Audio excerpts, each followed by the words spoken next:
எசாயா நூலிலிருந்து வாசகம்.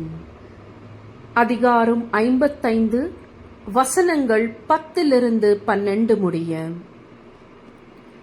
மழையும் பனியும் வானகத்திலிருந்து இறங்கி வருகின்றன.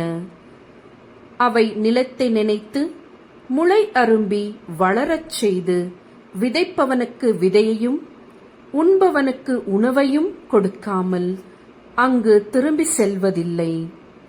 அவ்வாறே என் வாயிலிருந்து புறப்பட்டு செல்லும் வாக்கும் இருக்கும்.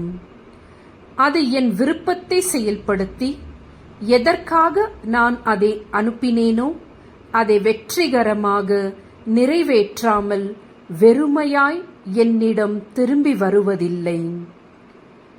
இது ஆண்டவர் வழங்கும் அருள்வாக்கு. இறைவா, உமக்கு நன்றி.